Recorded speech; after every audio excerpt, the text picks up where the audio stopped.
Hey, what's up you guys? Mayumo back here again, and I am here with a new video to give you guys a sneak peek of what it's like to be an artist vendor at those pop-up markets.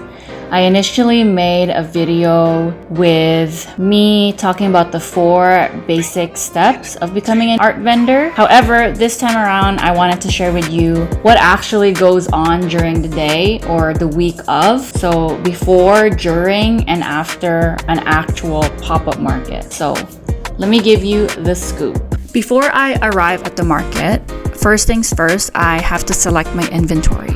It's essential to choose the artwork I plan to sell at the pop-up shop carefully. That means deciding on pieces I want to showcase and figuring out how much to stock to bring along. As a digital artist, my inventory usually includes art prints, stickers, magnets, keychains, totes, and t-shirts. Once my inventory is set, I need to prepare all of the artwork for transport. This involves packaging each piece securely to make sure it arrives at the market in perfect condition. I use a lot of plastic to protect my art prints, unfortunately, since they can get easily damaged if they get wet. The same goes for my other merchandise, so make sure everything is packed with care. Next thing I need to make sure is that I have my set prices, which can be a tricky, but it is a crucial step. I take into consideration the cost of materials, the time I spent creating each piece, and the demand in the market to determine the right prices. And last thing before I get to the market, of course, is I want to get the word out about the pop-up market. So I advertise it on my social media channels and make sure I build like an awareness and encourage potential customers and people to come check out my art and basically all the fantastic stuff at the market, which I'm going to be at. Now let's talk about what happens once I arrive at the market. So when I'm there, I'm already setting up my booth. And it's the first thing on my agenda. I have to arrange the tables, put up signage, and display materials to make my artwork look its best.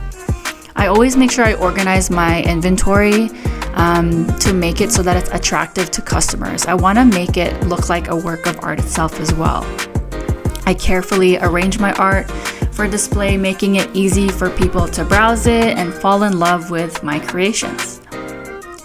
And then, of course, as customers start to show interest, I need to be ready to handle payments. That means being prepared to accept cash, credit cards, or digital payments. Next thing is engaging with the customers, which for me is the best part. I get to be friendly and approachable, welcome people to my booth, and answer any questions that they might have regarding my artwork. While the market goes on, I do keep a close eye on my inventory, making sure that I restock as needed so that everyone can get a chance to snag their favorite pieces. The market as well is a perfect place to be networking. So networking with other vendors and attendees is something I pretty much enjoy.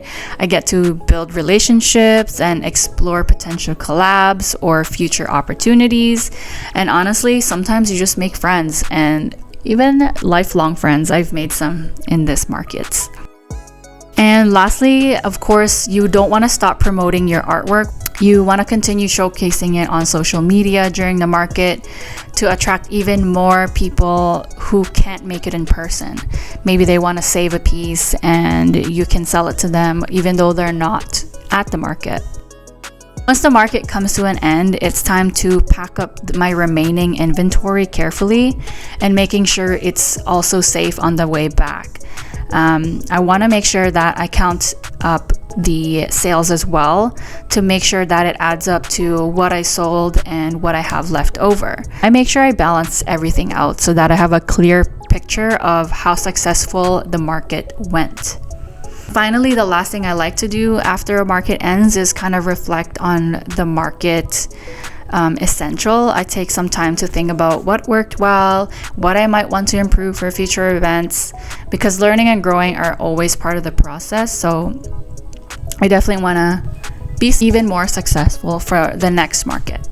there you have it. That was kind of like a quick summary as to what I do before, during, and after the market. A lot more things do go on. I didn't go into too much detail. I gave as much as I could in such a short video. However, I hope that was super helpful for you in you deciding to either be an art market vendor or not. Next time, I'll definitely be posting a video regarding the pros and cons of being an art vendor. And otherwise, that's all I have for today. Thanks for coming here to waste your time and hope it was helpful in your art journey.